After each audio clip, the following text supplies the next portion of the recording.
तो इसके ADDC sensor unit का जो पार्ट्स था जो हमने डिसेंबल किया था, वो देख सकते हैं इसमें जो प्रॉब्लम था वो सारे पार्ट्स को हमने इसे लेथ पे साइज कराया है।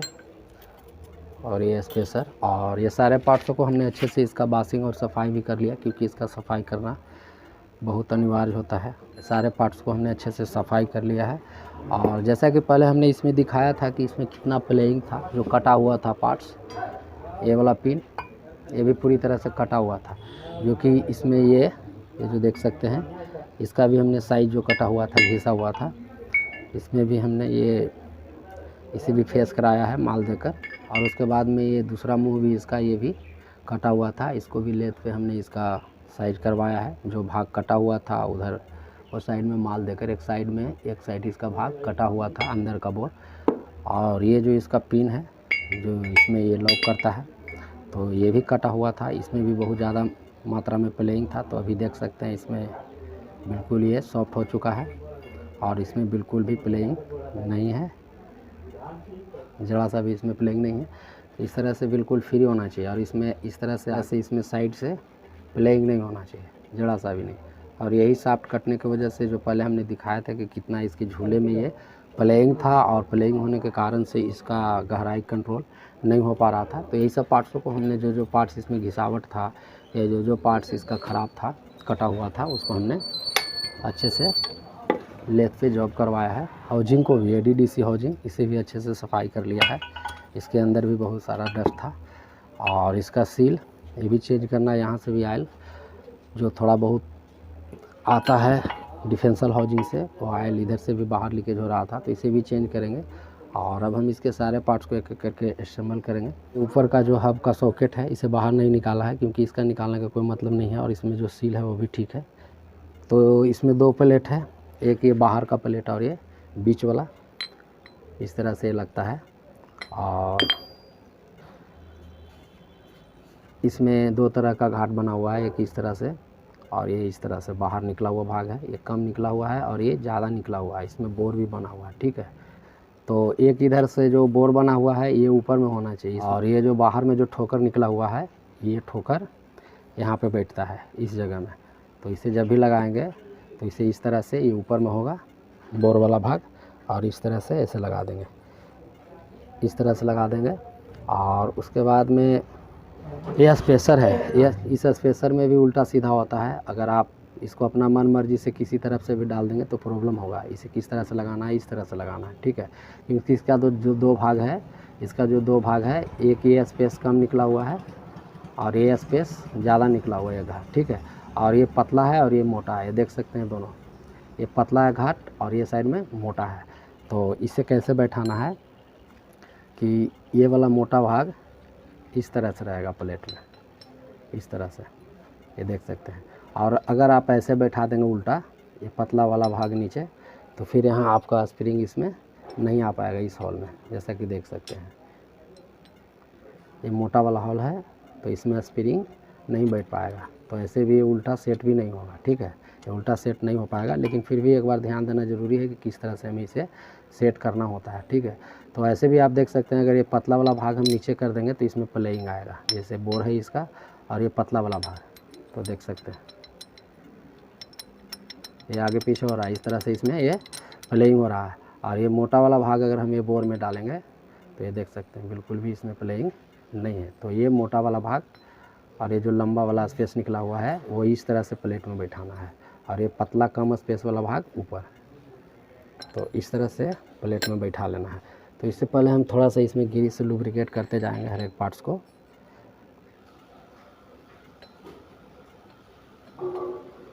इस तरह से। और इसका बूस में भी, इसमें के अंदर बूस भी है, उसमें भी ग्रीस को लगा लेंगे और इस तरह से सीधा करके ये स्पेसर को बैठा लेंगे इस तरह से।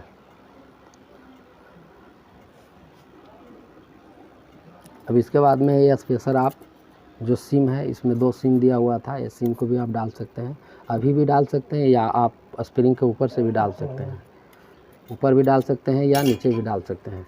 तो इसमें तो नीचे डाला हुआ था, तो हम ऊपर भी डाल सकते हैं, नीचे भी, उससे कोई प्रॉब्लम नहीं है। लेकिन हम इसे अभी स्पेसर सिम को भी लगा लेंगे इस तरह से।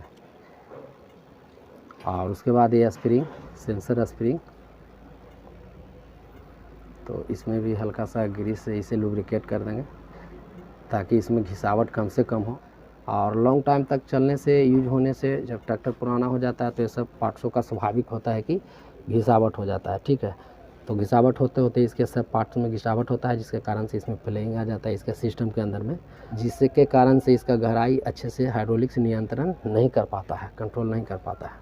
तो इसका सेटिंग समय समय पर कराना ज़रूरी होता है। और इसके बाद में ये स्पेसर को लगाना है, ठीक है। और ये भी देख सकते हैं इसमें भी दो भाग है, ये कम निकला हुआ स्पेस है और ये ज़्यादा निकला हुआ, ये ज़्यादा स्पेस वाला इस तरह से ऊपर में लगेगा। तो इसमें भी हम ग्रीस लगा लेंगे और इसके अंदर भी सील लगा होता है, जिससे कि थोड़ा बहुत जो ऑयल आता है इसके सिस्टम के अंदर वो बाहर से लीकेजिंग ना हो, ठीक है। तो सील को भी हमने लगा लिया है, वायरिंग को, और ये भाग को ऊपर इस तरह से करके बैठा लेना है पूरी तरह से।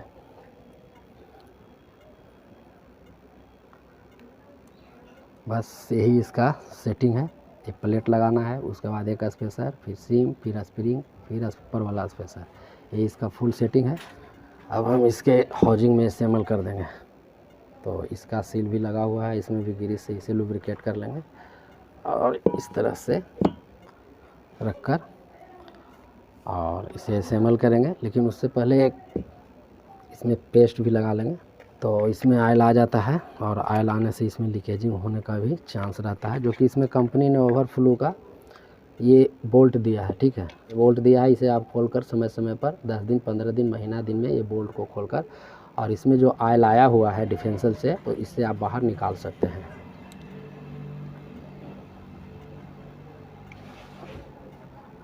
तो इसमें हम पेस्ट को भी लगा लेंगे। ऐसे इसमें कोई पैकिंग नहीं रहता है, बस पेस्ट लगा देने से ही इसका लीकेजिंग रुक जाता है और ये पेस्ट ही पैकिंग का काम भी करता है। तो ये पेस्ट को इस तरह से लगा लेंगे।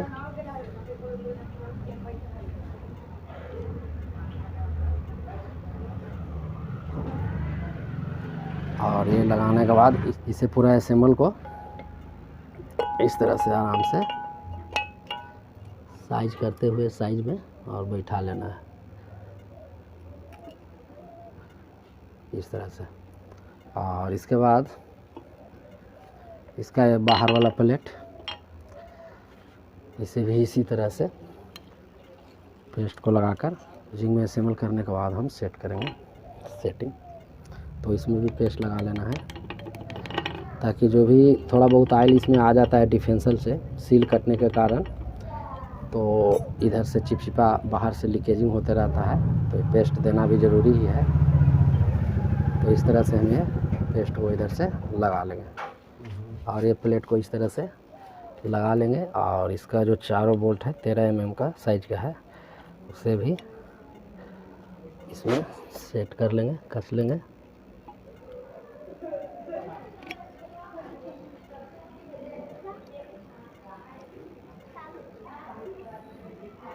तो इस तरह से इसके चारों बोल्टों को पहले लगा लेना है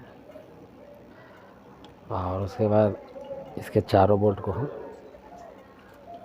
टाइट कर देंगे। तो 13 mm के इसका स्पेनर, रिंग स्पेनर या ओपन स्पेनर या गोटी स्पेनर से भी आप इसे टाइट कर सकते हैं। तो इस तरह से इसके चारों बोल्टों को हम पहले पीछे से टाइट करके असेंबल कर लेंगे कंप्लीट।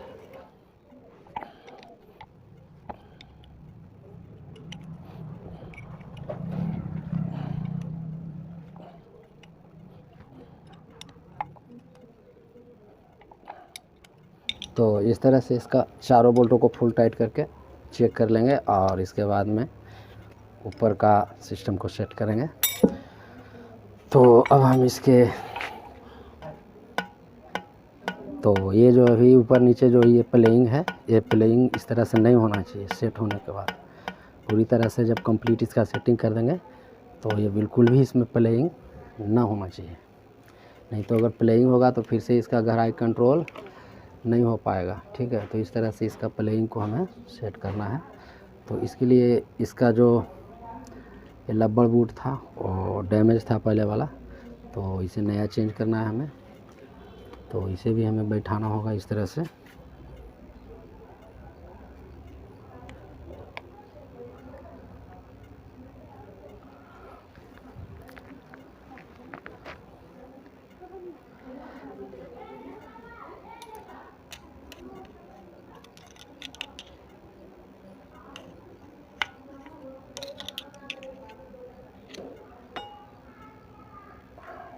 तो ये रबड़ बूट को इस तरह से बैठा लेना है पूरी तरह से कोरी में नीचे की तरफ, और ये बैठ चुका है जैसा कि देख सकते हैं, बिल्कुल ये कोरी में बैठा हुआ है। और इसका जो लॉक है, ये प्लेट जो कि ये रबड़ को दबा कर रखता है, इसे भी लगा लेना है ताकि इसका जो रबड़ है बूट वो बाहर ना निकले।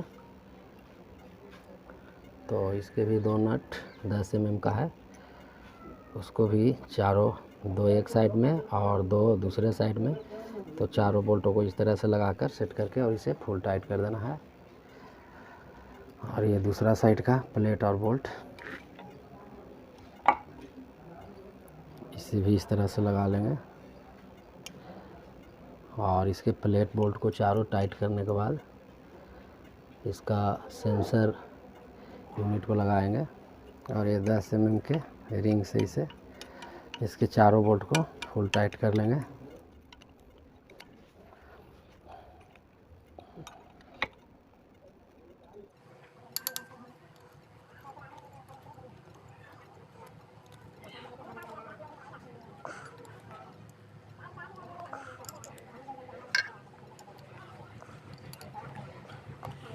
तो ये भी कंप्लीट हो चुका है इसका रबड़ बूट। और इसके बाद में अब हम इसके जो ये पिन कटा हुआ था इसे लगाएंगे। तो इसके पहले तो एक सील को हमें लगाना होगा इस जगह में। ये जो इसमें सील लगा होता है इसको भी चेंज करना ज़रूरी होता है, क्योंकि थोड़ा बहुत जो डिफेंसर से आयल आता है वो इससे बाहर निकलने लगता है। और ये पिन, ये देख सकते हैं, ये पिन में भी जो टेपर घिसावट था इसे भी हमें, सेंसर पिन को भी इसे भी फ्रेश कराया। और इसके साथ साथ ये इसका ठोकर भी टेपर घिसावट हो गया था, जो इस तरह से इसमें, इस तरह से ये इसे पुश करता है, दबाता है और इस तरह से हाइड्रोलिक सिस्टम के अंदर में सेंस को पहुंचाता है। तो इसे भी हमने, ये ठोकर को भी बनवाया था कल लेथ के ऊपर, और इसका भी ये जो टेपर घिसावट था और इसका टेपर घिसावट, ये दोनों को फेस करवाया था। ये नया वाला सील है। तो ये देख सकते हैं इस तरह से इसमें इस तरह से चलता है और अंदर के जो लीकेजिंग आयल है उसको बाहर नहीं आने देता है। ठीक है, तो इसे भी चेंज करना है, तो इसे भी इस तरह से हम बैठा लेंगे।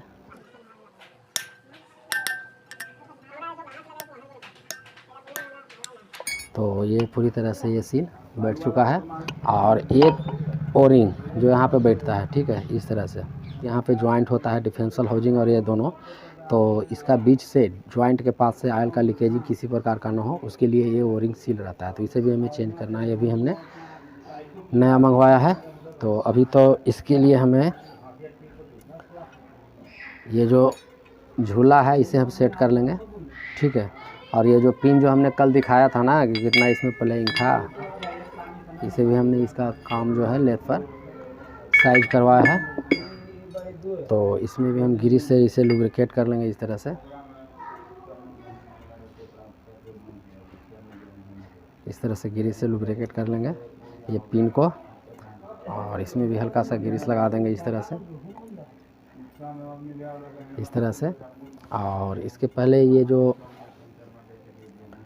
इसका सेंसर यूनिट है इसे हमें इस तरह से बैठाना है, ये चौला भाग इस तरह से, और ये बूट में इस तरह से लगाकर ये बूट को भी इस तरह से इसे बैठाकर इसे लॉक कर देना है। ठीक है, दोनों साइड में बूट को अच्छे से बैठा लेना है ताकि इसके अंदर में जो भी है ऊपर से जो डस्ट है और डस्ट को जाने से ये रोकता है, और बाहर का डस्ट सिस्टम में नहीं जा पाता है, धूल कचरा डस्ट वगैरह जाने से ये बूट है ये रोकता है। तो ये देख सकते हैं दोनों साइड में अच्छे से ये बूट भी बैठ चुका है। ठीक है, अब इसके बाद में हमें इसके लॉक नट को भी लगा लेना है, इस तरह से हम इसे लगा लेंगे।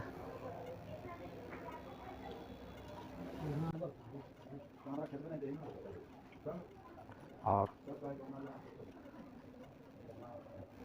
इस तरह से इसे लगा लेना है। और ये देख सकते हैं इस तरह से प्लेइंग नहीं होना चाहिए। जो हमने अभी प्लेइंग दिखाया था कुछ देर पहले ये सेंसर रड में कि आगे ऊपर नीचे हो रहा था, इस तरह से प्लेइंग था। तो इस तरह से देखें, अभी इस तरह से बिल्कुल भी प्लेइंग नहीं है और इसमें प्लेइंग नहीं होना चाहिए, ठीक है। अगर हम इसे ज़्यादा टाइट करेंगे तो भी प्लेइंग होगा और अगर लूज रखेंगे तो भी प्लेइंग होगा। तो इसे न ज़्यादा टाइट करना है और न ज़्यादा लूज रखना है, ठीक है। तो इतना टाइट करना है इसे। अगर हम इसे ज़्यादा टाइट करेंगे नट को तो भी इसमें आगे पीछे ऊपर नीचे प्लेइंग होगा, और कम कसेंगे तो भी, जो पहले हमने दिखाया था कि इसका जो सेंसर रड है आगे पीछे ऊपर नीचे कितना हो रहा था, तो इस तरह से देखें ये अभी बिल्कुल भी प्लेइंग नहीं है, इसमें ये बिल्कुल प्लेइंग नहीं हो रहा है ऊपर नीचे। तो ये इसका परफेक्ट सेटिंग है। और बाकी का सेटिंग ऊपर में चेक कर लेंगे ट्रैक्टर को स्टार्ट करके इसका यूनिट सेंसर को। तो अब हम इसके ये यूनिट को लगाएंगे इस तरह से इसमें, और इस तरह से बैठाना है और उसके बाद ये पिन को लगा देना है और इससे लॉक कर देना है। और इसका ये जो घाट है ये देख सकते हैं इसमें लॉक होता है, ठीक है। ये पिन लॉक हो जाता है इस तरह से। इसमें बोल्ट कसने का ये जगह है, ठीक है। तो सबसे पहले हम इसे इस तरह से सीधा रख के और इस तरह से बैठा लेना है, इस तरह से इसे लगा लेना है। बिल्कुल आराम, इसे इस तरह से फिर जाना चाहिए, ठीक है।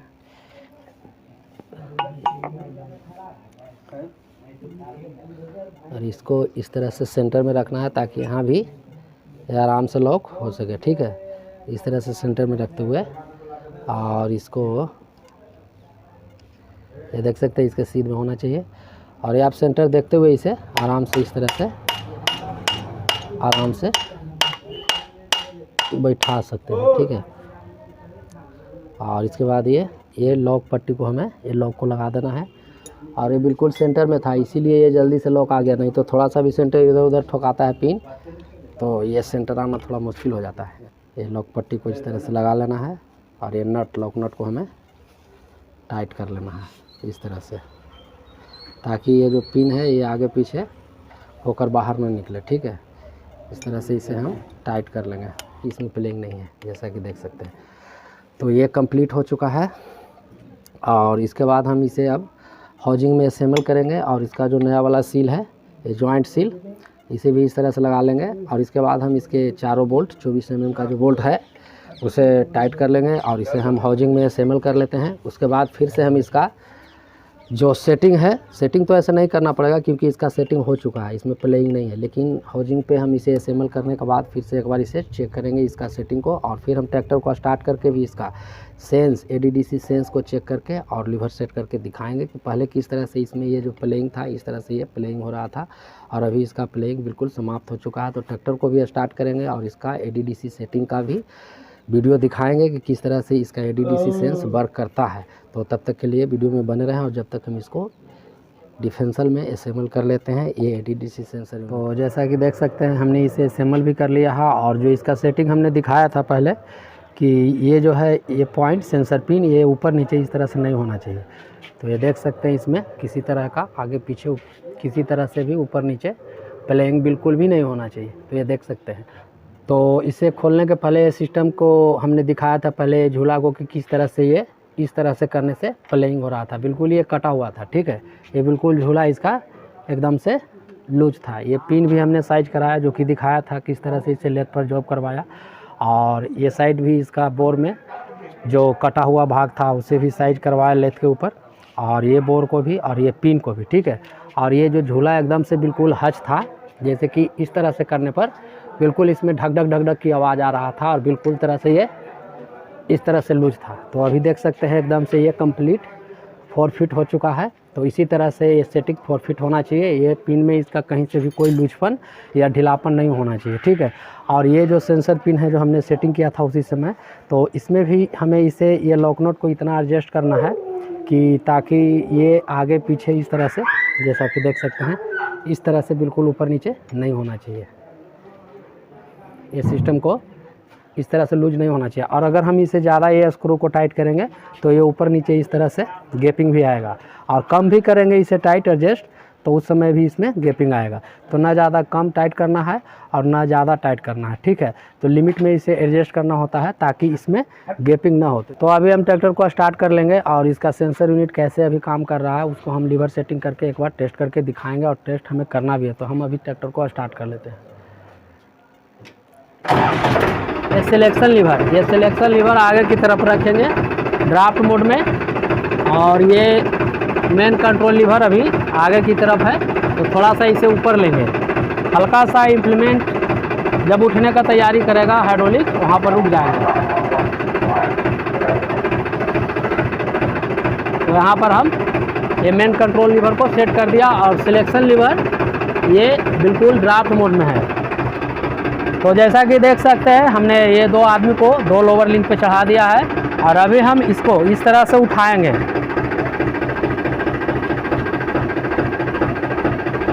और जैसे ही इसे लोड को हम हटाएंगे तो हल्का सा लोड बैक में आएगा इस तरह से। तो देखिए इस तरह से डाउन भी होने लगा, ठीक है। और फिर से हम इसे दबाव डालेंगे। तो इसी तरह से हमें दबाव डालना होता है। इसका ADDC सिस्टम काम कर रहा है कि नहीं चेक करने के लिए। तो फिर हम दबाव डालेंगे। ये हमने दबाव को डाला और ये लिफ्टिंग होने लगा, ड्राफ्ट काम करने लगा। और जैसे ही हम इसको छोड़ेंगे तो हल्का सा इसमें इस तरह से ये देख सकते हैं पूरी तरह से ये डाउन जा रहा है, ठीक है। तो इस तरह से इसका ADDC सिस्टम भी अच्छे से वर्क कर रहा है, और इसका हाइड्रोलिक्स लीवर भी सिलेक्शन लीवर ड्राफ्ट मोड में है। तो इसी तरह से ये बिल्कुल काम करना चाहिए, ठीक है। और पहले क्या हो रहा था कि हल्का सा इस पर दबाव आ रहा था, हल्का सा इतना सा दबाव आ रहा था, और ये सिस्टम सेंस कर जा रहा था, यानी कि इसका लिफ्टिंग, यानी कि इसका सिस्टम ड्राफ्ट हो जा रहा था, उठ जा रहा था इसका इक्विपमेंट। इसीलिए पूरी तरह से गहराई नहीं ले पा रहा था क्योंकि इसमें ज़्यादा प्लेइंग था। तो ये सिस्टम के ऊपर कुछ बल आना चाहिए। जैसे देख सकते हैं हमने कितना जोर लगाया, और अभी हमने इतना जोर लगाया, इसके बाद ये लिफ्टिंग होना चाहिए। और पहले क्या था कि जब ये कटा हुआ था पूरी तरह से, तो ये अपने आप हल्का सा जोड़ में इम्प्लीमेंट के हल्का सा कंपन से ये इस तरह से कंप्रेस हो जाता था, जिसके कारण से ये सिस्टम सेंस कर जाता था और इसका गहराई नहीं ले पाता था। इस तरह से इसका सेटिंग होता है। और दूसरा सेटिंग है, और ये तो हमने इसका सिलेक्शन लीवर को ड्राफ्ट मोड में रखकर सेट किया। तो जब भी हम कल्टीवेटर में चलाए या ऐसे इम्प्लीमेंट में जो 8 इंच 10 इंच गहराई लेकर चलने वाला इम्प्लीमेंट है, तो हमें ये सिलेक्शन लीवर को ड्राफ्ट मोड में ही रखकर चलाना है, तभी हमारा ये ADDC सही से वर्क करेगा। और दूसरा कि इसे जब हम पोजीशन मोड में रखेंगे पीछे की तरफ सिलेक्शन लीवर को, तो इस लीवर को कब सेट करेंगे कि जब हम ऐसे इम्प्लीमेंट में चलाएंगे जो सेकेंडरी इम्प्लीमेंट है, यानी कि वो ज़मीन में ज़्यादा से ज़्यादा गहराई लेकर नहीं चलता है। जैसे में रोटावेटर हुआ या लेवलर हुआ, तो हमें उस समय ये सिलेक्शन लीवर को पीछे पोजीशन मोड में ही रखना है। और अभी हम फिर से चेक करेंगे इसका सेंसिंग कि ये कितना सेंस करता है कि नहीं करता है। तो अभी ये जब सिलेक्शन लीवर ये पोजीशन मोड में रहेगा तो इसका सेंसिंग लॉक हो जाता है और ADDC काम करना यहाँ पे बंद कर देता है। तो अभी हम चेक करके दिखाएंगे, यहाँ पर दिखाइए। तो ये जैसा कि देख सकते हैं अभी हमने इसमें कितना जोर लगाया, हमने इस पर दबाव डाला, ये पूरी तरह से दबाव डाला और इसका हाइड्रोलिक्स बिल्कुल भी ड्राफ्ट नहीं हुआ, यानी कि ऊपर की ओर नहीं उठा। तो फिर से एक बार दिखाएंगे।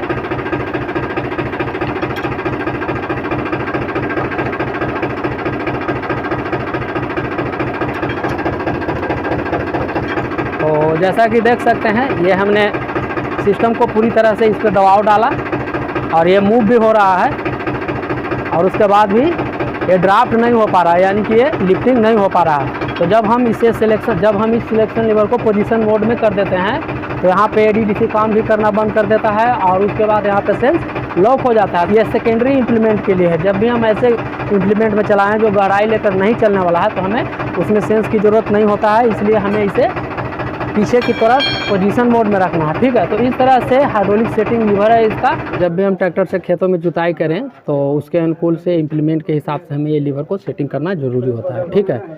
ये सिलेक्शन लीवर को भी और ये ड्राफ्ट मोड लीवर को, ये मेन कंट्रोल लीवर को भी, ये दोनों लीवर को मिक्स मोड में करके चलाना होता है, ठीक है। तो इस तरह से इम्प्लीमेंट के हिसाब से हम इस लीवर को सेट करके चलाते हैं। और इस लीवर को सेट करने के बाद भी अगर इसी तरह का प्रॉब्लम आता है कि या तो गहराई का ज़्यादा ले लेना लिमिट से ज़्यादा, या तो गहराई न लेना, या तो खेतों का एक लेवल में बराबर जुताई ना होना, या तो ट्रैक्टर का दबना, जब तरह तरह का परेशानी आता है तो उसके लिए हमें इसे एक बार चेक कर लेना है, क्योंकि ये लॉन्ग टाइम तक चलते चलते इसका सिस्टम घिस जाता है और घिसने के बाद इसमें गैपिंग आ जाता है, जिससे कि एक हाइड्रोलिक्स ADDC जो सिस्टम है वो ADDC सिस्टम हाइड्रोलिक्स कंट्रोल नियंत्रण नहीं कर पाता है और इसका हाइड्रोलिक्स गहराई का नियंत्रण करने का कैपेसिटी ख़त्म हो जाता है। तो इसीलिए एक बार इसे लॉन्ग टाइम ट्रैक्टर चलने के बाद चेक कर लेना चाहिए। तो हम उम्मीद करते हैं कि ये वीडियो को आप लोगों ने लास्ट तक देखा होगा और चैनल पर नए हैं, अभी तक आपने चैनल को सब्सक्राइब नहीं किया तो एक सब्सक्राइब, लाइक और शेयर जरूर करें,